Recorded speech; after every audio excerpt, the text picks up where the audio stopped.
anything I was supposed to be talking about tonight? Nothing. You tell me.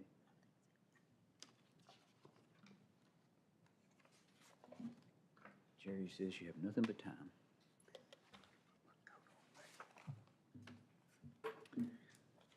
All right, it's 6 o'clock, so let's go ahead and call this meeting of the Edgefield County Council to order on October 7th, 2025. Appreciate everybody being here tonight. We'll begin with the invocation, which will be led by Reverend Leonard Griffin, Old Macedonia Missionary Baptist Church out of North Augusta, and that'll be followed by the Pledge of Allegiance. So if everyone will please stand. Shall we pray? O Lord, our Lord, how excellent, marvelous, and great is your name in all the earth. We invite and welcome your presence into this chamber. We welcome you to guide our conduct, our conversation. Guide us along this agenda from beginning to ending, that all is said and done to the glory and honor of your name for the betterment of this great county. Thank you for each and every one of these council persons and all those who serve this community. Now have your way. In Jesus' name, amen. Amen. Thank you. Please join us in the pledge. I pledge allegiance to the flag of the United States of America and to the republic for which it stands, one nation, under God, indivisible, with liberty and justice for all. Please be seated. Next, council, is the approval of the agenda. I have no recommendations to change it in any way. Does any council member have any recommended changes? Hearing none, is there a motion to approve the agenda as presented? Dr. Kenyon makes the motion. Is there a second? Second. And Mr. Talbert seconds. Any discussion? Hearing none, all those in favor, please signify by raising your hand. All opposed, motion passes unanimously. Next is the approval of the August 12th, 2025 regular meeting minutes. Any questions or comments on those minutes? Hearing none, is there a motion to approve those minutes? So moved. And Mr. Moody makes the motion. Is there a second? Second? And Ms. Ireland seconds. Any discussion? Hearing none, all those in favor, please signify by raising your hand. All opposed, motion passes unanimously. Next is comments from the public. I'll ask the clerk if she can deliver to me the list, please. And for those who signed up, just a reminder, this is a 5-minute limit per person. The clerk will warn you at 4 minutes and then at 5 minutes. And these are for speaking on an agenda item only. So the only person, council, who has signed up is Randy Dietrichson. So Randy?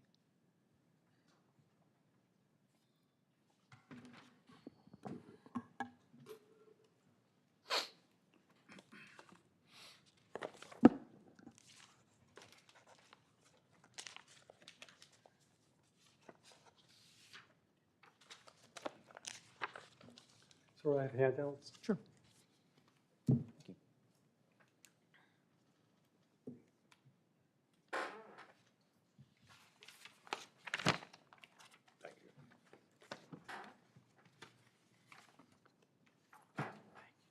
Good evening, Chairman Campbell, and good evening, fellow councilors.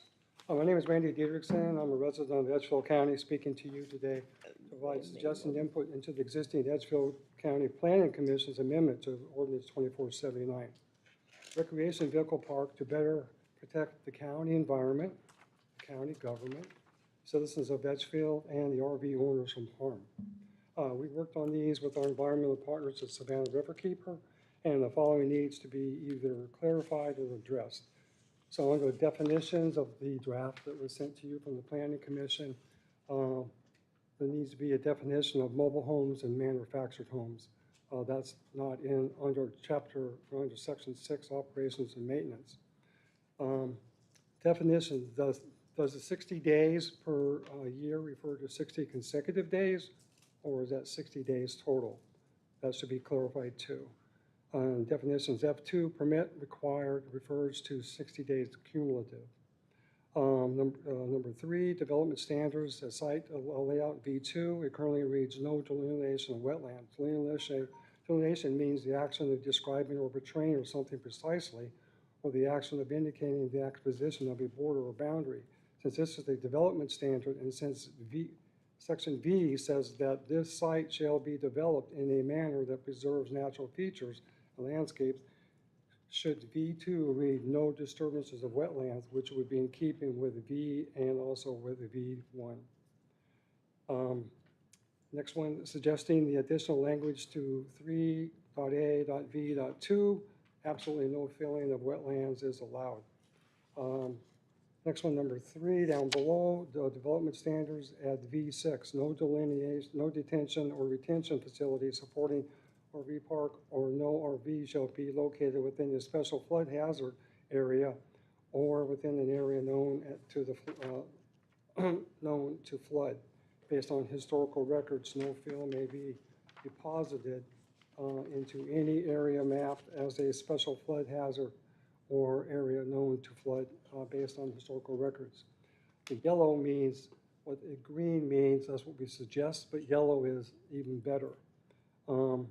So no detention or retention facility supporting an RV park or no RV shall be located within a 0.2 annual chance floodplain, a special flood hazard area, or within an area known to flood. Based on historical records, no fill may be deposited into any area mapped as a 0.2 annual chance floodplain, a special flood hazard area, or known area to flood based on historical records. We got a lot of this from lessons learned from Texas and the disaster that happened down there a couple of months ago.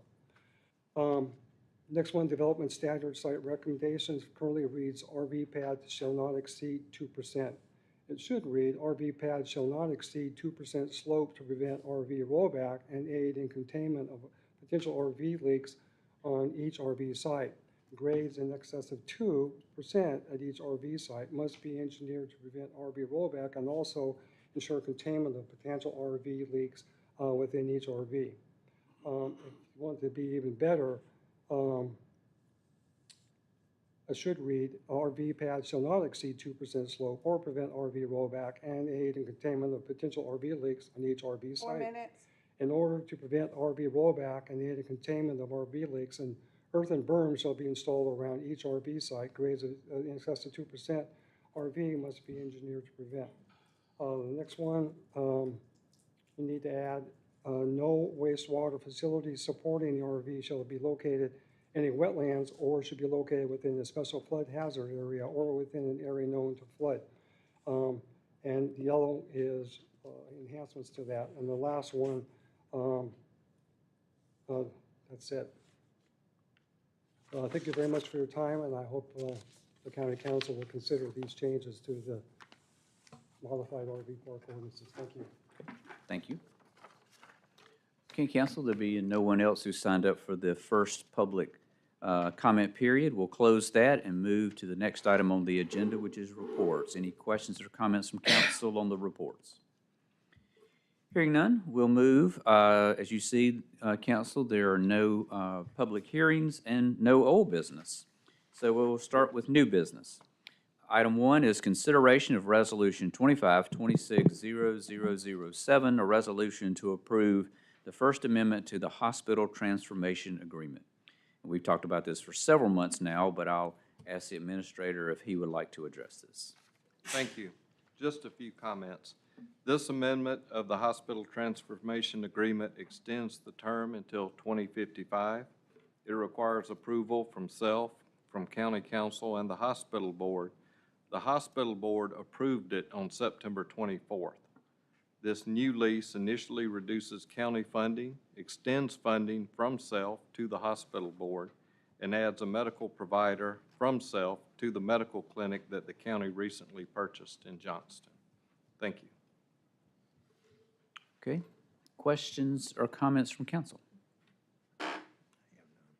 Okay. Hearing none, I do want to at least recognize tonight in the audience Will Gordon. Will, where'd you go? There he is.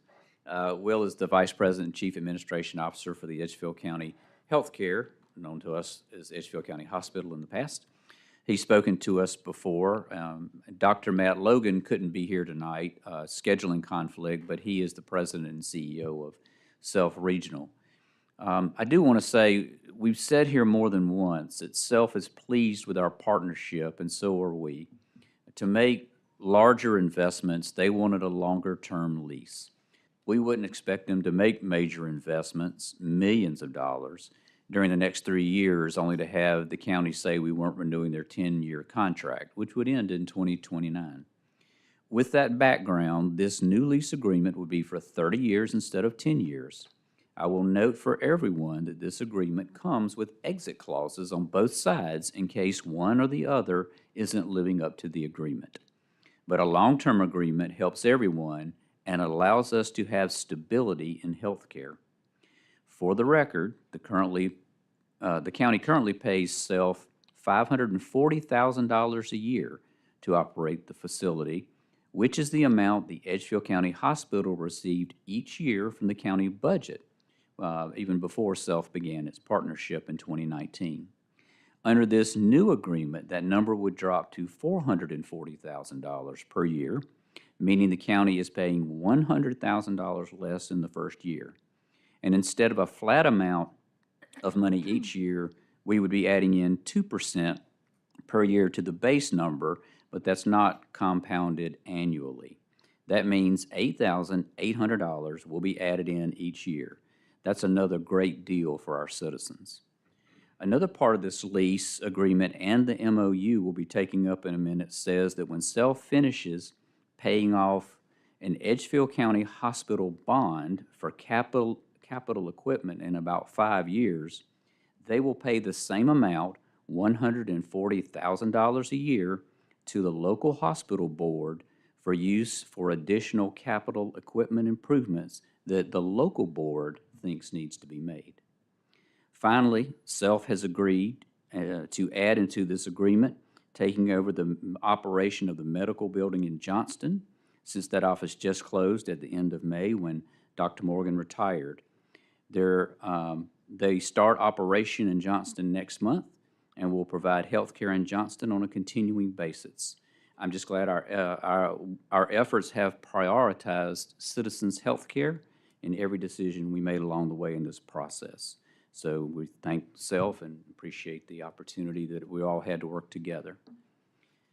Council, there were no other comments or questions, so is there a motion to accept, let me read here, Resolution 2526007?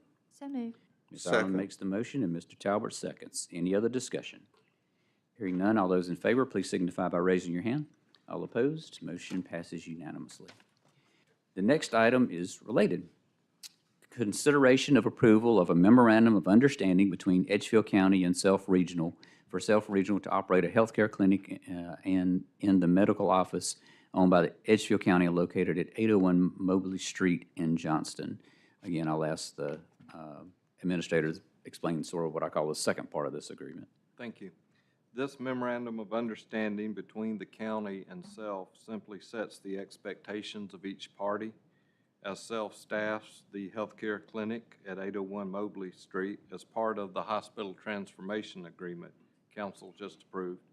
For example, SELF will take care of interior and exterior maintenance and upkeep of the building at 801 Mobley Street. SELF will provide clinical services in the space. SELF will insure the property, equipment, and employees. The county will provide the building to SELF at no cost. And this will obviously be a great benefit to the community in Johnston. Thank you. Thank you. Questions or comments from council on this MOU? Okay, hearing none, is there a motion to give approval to this MOU? So moved. Mr. Moody makes the motion. Is there a second? Second. Ms. Ireland seconds. Any discussion? Hearing none, all those in favor, please signify by raising your hand. All opposed? Motion passes unanimously. Next on the agenda is consideration of approval of first reading of ordinance 2526002, an ordinance to amend Chapter 24-79 of the Edgefield County Code of Ordinances regarding conditional use regulations for recreational vehicle parks. So I'll turn to the administrator and ask if they'd he and I guess the assistant administrator walk through the details of this, please. Thank you. The Planning Commission provided specific improvements to our current RV ordinance, including site layout, setbacks, a requirement that sites be connected to public sewer, and a site attendant be present. In regards to some of the comments by Mr. Dedrickson earlier, we reviewed his written comments, and of course, this group provided many comments at the last Planning Commission meeting, of which the Planning Commission took probably over 50% of them and placed them in the ordinance. My specific comments on the environmental portion is that currently DES, the state agency, enforces environmental laws in Edgefield County. We are not an MS4, Municipal Separate Storm Sewer, meaning we're not delegated to enforce the state or federal rules under any NPDES permit or anything like that. So I do feel like that would be a conflict of their agency's rules. It would simply be a duplication of effort that would require us to hire staff to do it when we already have a state agency doing it at no charge. So that's my only comments on that part of it. But we do recommend approval of this ordinance. I think it's a great improvement over the one that we had. And that's all. Thank you. Thank you. So let me ask the first question. And so I guess what I would say is, would this in some way have, if this ordinance was in place as it is today, a year ago, would we have had the same RV park issues that we have currently going on? It would not preclude the RV park, I don't believe, but it would set more stringent requirements on it. I think that's fair to say. Just want everybody to understand that. Questions or comments from council? No, I did want to thank PC, April, and Doc. Both worked very hard, and the suggestions that I sent over as well. April and I worked a long time on some of that, and Doc as well was very helpful with that. And I wanted to thank PC for getting this together. We didn't realize until this current issue was brought up how lacking our RV ordinance was, and just kind of like the solar panel one. You know, you didn't realize until we got knee deep into that. I think we learned a lot, and I think that this, like you said, David, is a much better ordinance than we had before. And it took a lot of work, and they put a lot of work and effort into it, and just wanted to express my thanks to staff and to PC for doing all of that. I would like to say that if you recall early on, one of the largest complaints was the septic tank issue. And this would resolve that issue, that large concern that residents had. Other questions or comments from council? Doc, you answered all his questions that he just answered a while ago, right, in the red? Do you mind if he reads them to him? It's sure. If You wanna- got it? wanna- Didn't you, did you cover it at PC? Was this you covered didn't at cover these, PC? did you? These are different.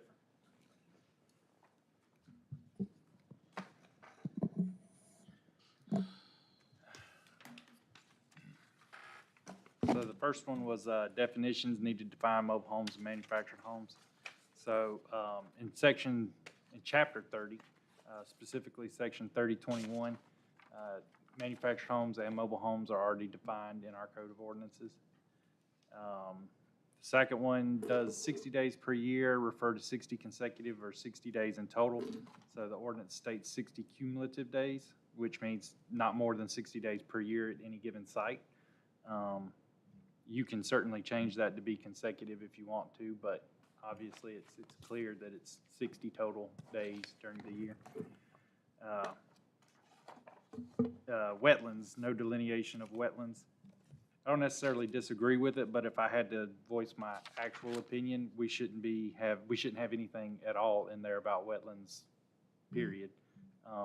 As you know, we don't want to duplicate DES's job. We don't want to encourage them to declare us an MS4. So that would be my comment there. Special flood hazard areas. So obviously I'm the flood manager for Edgefield County as well. And we already require anything that's built in the county to be built above the BFE, which is base flood elevation. So the only comment I would have on the way it's written is areas known to flood. That doesn't that doesn't point at any specific organization that would be the determining factor on that, and I wouldn't want to write anything that would make Edgefield County the determining factor on that. Obviously, that accepts the liability that comes with that. As for the FEMA flood maps, I'm in total agreement with that. RV pads shall not exceed a 2% slope to prevent RV rollback and aid in containment of potential RV leaks on RV sites, et cetera. What it says in there now is simply RV pads shall not exceed 2% slope. You can clarify and add in there the why of it if you want to, but it's a law. You don't have to explain yourself if you don't want to, but you can add that in. I don't really have any comment one way or the other on that. And then development standards, safety and sanitation. No wastewater facilities supporting the RV park shall be located in the wetlands or shall be located in a special flood hazard area. I'm not sure why they want that put in, because Section C3 of the same ordinance states that all RV parks have to be on a public sewer system. So there won't be any sanitary sewage being facilities on there, because it's going to have to hook to a public sewer system. And then at the end, in my email, I'll read that too. It says, I think largely this organization is focusing on environmental issues. The South Carolina Department of Environmental Services, also known as DES, is the governing authority for environmental issues inside of Edgefield County, and it is in best interest of Edgefield County to keep it that way as long as possible. If we begin to regulate environmental issues within the county, then we will be responsible for the outcomes instead of DES. This will necessitate the hiring of environmental engineers, stormwater managers in the county, and will likely accelerate the declaration of an MS4 district in that area, which is something we have repeatedly filed exemptions for in the past to avoid. If an MS4 district designation was created in Edgefield County, then we, the county, will have to create a stormwater department, which is costly and will require us to tax the citizens in order to create it. I will say that eventually this will happen, whether we like it or not. Eventually we will have an MS4 designation. The population in that area is getting to the point where it's likely to occur at some point in the near future, regardless of whether we want to or not.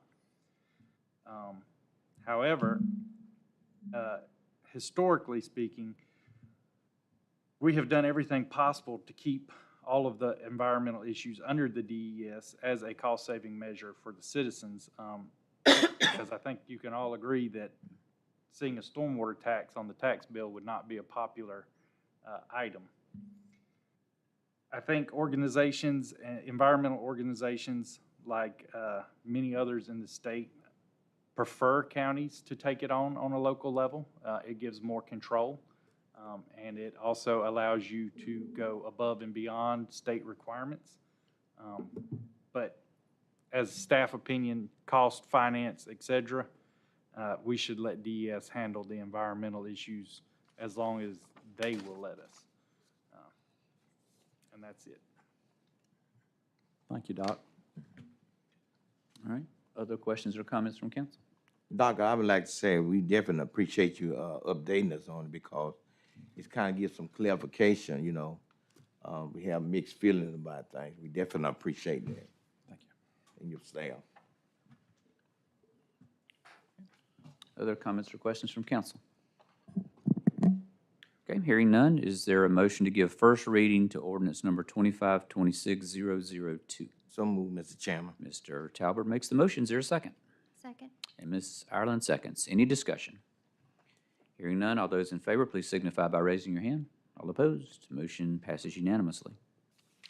Next, we're moving on to number 4, consideration of approval of first reading of ordinance 2526003, an ordinance to amend the Edgefield County zoning map to include changes for the newly created Rural Agricultural Land Preservation Zoning District, Map B, District 5.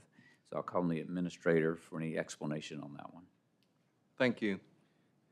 Mr. Chairman, the staff have gotten together and talked about this issue over the last few days, and we would actually like to request that council send this back to PC for further discussion. We just think we need to revisit this issue at this time. Thank you. Okay. Comments or questions from council? Hearing none, is there a motion that we send this ordinance back to the Planning Commission? So moved.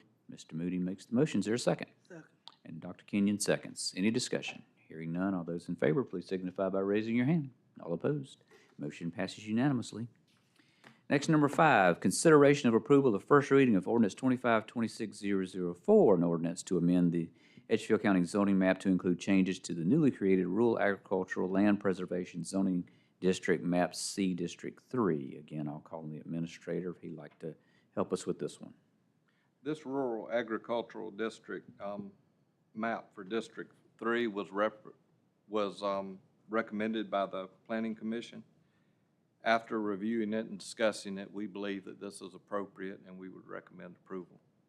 Thank you. Okay. Since District 3 is the district I represent, when would the citizens get letters about this potential zoning change? So it will go out and they will get it, well, so after this meeting.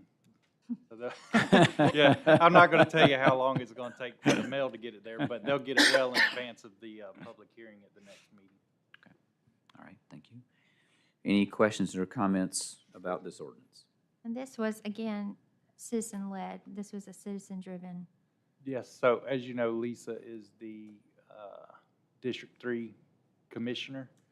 Many of the citizens on the Sable Lane, Windy Ridge Road, we have tried multiple times in the past to zone that area, but they actually have gone to Lisa and requested it. So yes, it is citizen-led, and there are 2 potential zoning districts that are appropriate there, RA.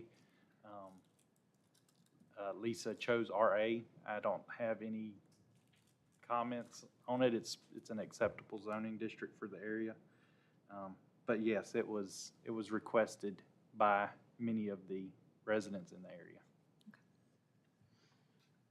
Other questions or comments from council? Okay, hearing none, is there a motion to give first reading to ordinance number 25-26004? So moved. Mr. Talbot makes the motion, and I'll second it. Any discussion? Hearing none, all those in favor, please signify by raising your hand. All opposed? Motion passes unanimously. Number 6 under new business, consideration of approval of a memorandum of understanding between the County of Edgefield and the Town of Trenton, Town of Edgefield, and Town of Johnston for the purposes of establishing a focused planning effort to obtain funding for the design, right-of-way acquisition, and construction of a multi-use path from Trenton to Edgefield and subsequently from Trenton to Johnston. Again, I'll call on the administrator if he can walk us through some of these details, please. Yes, so this memorandum of understanding was first proposed by the town of Edgefield in coordination with the town of Trenton. And we spoke with the town of Johnston. They were interested in participating and having the county come in as a partner. Now, what this doesn't do is obligate us to spend any funds right now. It simply says we will coordinate, we'll discuss this, we'll work together, we'll apply for grants together. Sometimes grant applications are looked at more favorably when there's a partnership or more than one jurisdiction goes in together. What this could look like is trail development on an old railroad bed. It could look like a paved bike lane along a highway that's repaved. There are many different forms that this could come about as depending on grant funding. But we just believe coordinating together, we may be able to realize something that we couldn't alone. And is there any cost to the county for this? There is not at this time. Of course, down the road, as grants are applied for, some grants are 100%, some require a match, and we would have to visit that when the time comes. And our match could be in the form of some sort of work that we do to help, not necessarily money? Or would The answer with grants are, it depends. They all have their own rules. Many grants do allow in-kind work with equipment or manpower or real estate, property donation. There are many, many types of grants out there. Many of the trail grants require a low match, though, and that's a positive thing. Questions or comments from council? Okay, hearing none, is there a motion to give approval to this memorandum of understanding? So moved. I'm going to say Dr. Kenyon made the motion, and Mr. Moody, you seconding? Did I hear you second? Okay, Mr. Moody seconds. Any other discussion? Hearing none, all those in favor, please signify by raising your hand. All opposed, motion passes unanimously. Next on the agenda is number 7, consideration of the appointment of Tracy Freeman to the Upper Savannah Workforce Development Board. Candy Lalonde has stepped down. I think this is pretty self-explanatory, council. Any questions or comments on this one? Hearing none, is there a motion to make this appointment of Mr. Freeman? So move, Mr. Chairman. All right, Mr. Talbert makes the motion. I think I heard Dr. Kenyon second. Any discussion? Hearing none, all those in favor, please signify by raising your hand. All opposed, motion passes unanimously. Next, council, is a second public comment period. I'll ask our clerk again I know we had some people who signed up, if I can get that list. These are all additional comments, meaning things that were not on the agenda.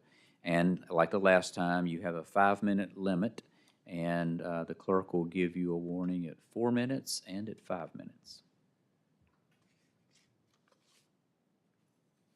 Thank you. All right, so we have 2. First is Emily Poole.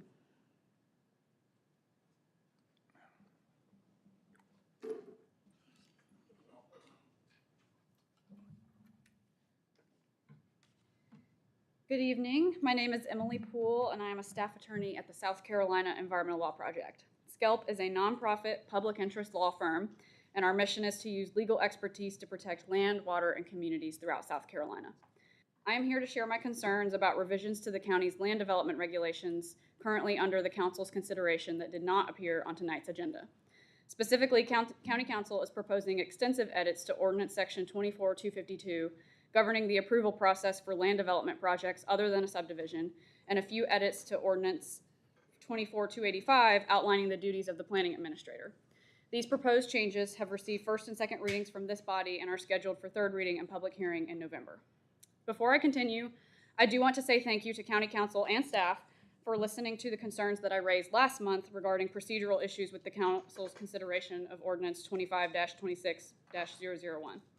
The public hearing for this ordinance was moved to November to allow citizens to be given the full 30-day notice of the hearing, and the Planning Commission is now being given a chance to review the ordinance and provide recommendations to this body, as required by the county's ordinances. I appreciate County Council and staff listening to our concerns and taking appropriate action. That said, I still have a number of concerns with the content of the changes to 24252 and 24285 that Council is proposing. These changes would strip the Planning Commission of its rightful authority to review and approve land development projects other than subdivisions, and instead give that authority to one person, the planning administrator. Importantly, state law emphasizes the role of the Planning Commission in reviewing and approving land development projects within its jurisdiction. Planning commissions are specifically designed to have members from each area of the jurisdiction with various types of professional expertise, knowledge of the community, and concern for the future welfare of the total community and its citizens. State law specifically states, Planning Commission members shall represent a broad cross-section of the interests and concerns within the jurisdiction. The reason behind these requirements is to build a decision-making body that can be responsive to the county, its needs, and its citizenry as the county grows and develops. This is the body that state law contemplates will be reviewing major land development projects, not one individual staff person. Because my organization is relatively small but covers the entire area of South Carolina, I have the benefit of personally observing how many different counties, cities, and towns process land development applications and reviews. In my experience, I have not seen major development approvals be removed from the Planning Commission's authority and instead vested in just one staff person. Staff can often be the appropriate entity to review small land development applications, such as minor subdivisions and exempt subdivisions, but major land development projects are entrusted to the Planning Commission. Removing authority from the Planning Commission in a manner that most counties and municipalities do not follow speaks to the drastic nature of these proposed ordinance revisions. Over the course of the last few months, as council has considered this proposed ordinance, I have heard council members and staff say that this ordinance doesn't really change much from the current process. I have also heard that these changes are necessary because of the county's experience with a recent land development application for an RV park. While it is troubling to me that an ordinance is being rewritten to respond to a specific development project, regardless, the RV park example actually shows just how much these revisions do change the current process. If these revisions are passed, the public will have no opportunity to be heard on land development projects other than subdivisions until the very end of the process, where almost all aspects of the project are already set in stone. Further, even once the public hearing does occur, there is nothing that the Planning Commission can do to respond to any concerns raised. Had this been the reality that local citizens faced during the RV park proposal, their voices would not have been heard, their concerns would not have been presented, and the Planning Commission would not have been able to ensure that the public's concerns were addressed. Diminishing the public's voice and the government's ability to respond to citizens' concerns are not measures that County Council should support, so these ordinance revisions should not be passed. 4 minutes. Instead of limiting the Planning Commission's power further, I instead propose that County Council use this opportunity before you to amend Ordinance Code Sections 24248, 24251, 24252, 24285, and 24286 to fully restore the Planning Commission's authority. Many of these ordinances were changed in February of 2024 in response to concerns that the county might be sued by developers. But these amendments have divested the Planning Commission of its power to exercise duties assigned to it under state law. Instead of rewriting ordinances to ameliorate the concerns of developers or streamline the process for developers, County Council needs to uplift and enshrine the voice of the public in all land development application decisions and restore the Planning Commission's power so that the public's concerns are adequately heard, considered, and acted upon as necessary. In conclusion, I urge you all not to support Ordinance 2526-001 in its current form as it is heard for third reading next month. Instead, I encourage you to use this opportunity to fully restore the power of the Edgefield County Planning Commission. Thank you. Thank you. Next, council, we have Randy Dietrichson.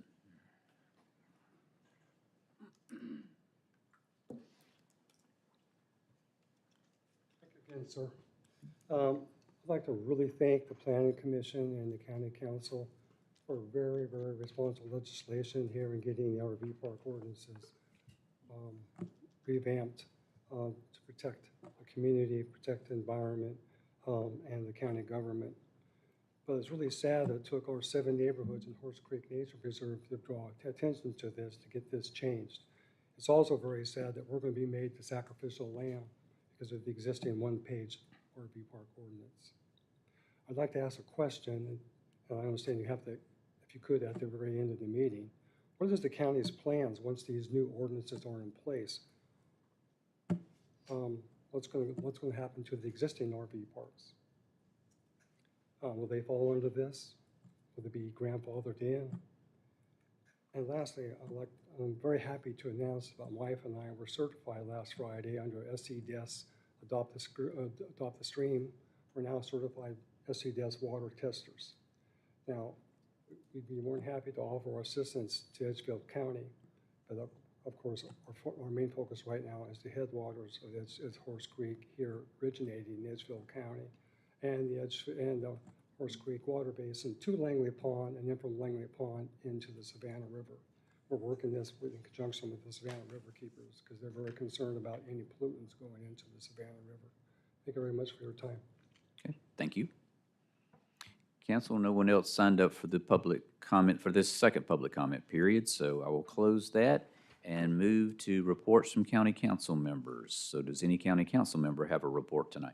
Yes, sir. I was hoping the sheriff and Chief Ramey would be here today. I was able to attend the active shooter training at Fox Creek High School today. Very well run organization. When the bell goes off, our three agencies, sheriff, EMS, local fire department, it was very interesting watching to see how everybody worked together and got it done. We ought to feel safe for our children in our schools. Our SROs, I think, are one of the top in the whole state when they compete against others. So ought to be very proud of them. Thank you. Any other comments from council members? Hearing no reports, I'll ask the county administrator for his report. Thank you. So first off, I'd like to publicly introduce our new archivist, Dana Wild. We are very happy that she's with us. In case members of the public do not know, we do maintain a county archives, and it is great for researching family connections, property deeds, all types of history. And it's located at 124 Courthouse Square in the back of the administration building. So we would encourage the public who's doing some type of historical research to go by and visit Dana. She's a great person, easy to get along with, and she will help you out. Second, I am very happy to finally report that the Edgefield County Library has reopened. It looks great. It has a new paint job. It has new carpet. The asbestos has been removed. And we do expect the solicitor's office as well to be completed next week. The interior is already done, and that is the courthouse annex, which is between the courthouse and the pool room. It looks good. The voter registration building is complete. The final part is simply to install the security cameras for the voting machines, and we'll have that taken care of very soon. We're about to begin replacement of 4 convenience center, our trash facilities, the site attendant buildings. We have several of these buildings in extreme state of disrepair, and we'll have to follow with the other ones next budget year. So these sites are normally closed on Tuesdays and Thursdays. On the week a building is installed at one of the sites, that particular site could possibly be closed on the Wednesday as well, and we will post that everywhere we can post it. We're going to make sure that doesn't affect but one site out of all of them that we have open each week. But the current buildings have leaks and rotting floors, and we want to give these workers a good, warm, dry place to work from. Contractors for the Meta project have been using our Bettis Park for recreation. They've been booking softball fields and playing pickleball and doing all kind of things. As you know, many of these people are here. They're semi-permanent residents. Just out of an expression of appreciation, several of the contractors have begun reworking the old bathroom building, providing new fixtures, toilets, sinks. They have begun installing concrete tees for the disc golf course and replacing fans in the picnic shelters. They have a full contingent of electricians and plumbers, all licensed, all quality builders. And they are doing this just out of goodwill. It's no cost to the county whatsoever. They have coordinated with the recreation department. So this is simply an expression of appreciation for having that facility to spend some time at. Recreation staff have received a 50% matching grant for the playground at Star Park, which is currently in design. This is a grant for 50% of playground equipment not to exceed a value of $240,000. So that means we can receive up to a $120,000 grant. So that is very good news. We appreciate Nick and Marcus for really researching these grants and applying for them. And that's all I have. Thank you. Thank you. Questions or comments from council to the administrator? David, do we know what 4 you're going to start with? We know 3 of them, and we're waiting on Ed Lamb to share the 4th. It would be Greenhouse Road, the one near Strom Thurmond, the other one that's up Johnston Way, and then there's some thought maybe Georgia Road, but we're waiting on Ed Lamb to let us know. He's the supervisor of convenience site staff. Let us know his preference. Yeah, I think Old Plank Road, is that it? Good deal. Other questions or comments for the administrator? Okay. Hearing none, we'll move to the chairman's comments. I appreciate that all of us continue to look toward the future to see what we can do to make our county better for all our citizens. And as usual, we have those kinds of items on the agenda each month, such as well-thought-out zoning and rezoning ordinances and improving services and the quality of life for our citizens. However, I want to draw your attention, council, to the critical step we made tonight to secure Edgefield County's future in healthcare with this long-term agreement with Self Regional. It will pay dividends for our citizens for decades to come. Also, now that we have the EMS upgrade in place and this long-term healthcare agreement is set, we have finished two important functions that affect all citizens. Now we can turn our attention to other significant work that is also important to the success of our county. Council, there's nothing else on the agenda to discuss tonight, so I'd be happy to entertain a motion to adjourn. Second. Who made the motion? Oh, sorry. Dr. Kenyon makes the motion and Mr. Talbot seconds. Any discussion? Hearing none, all those in favor, please signify by raising your hand. All opposed, motion passes unanimously. Thank you, everybody, for coming.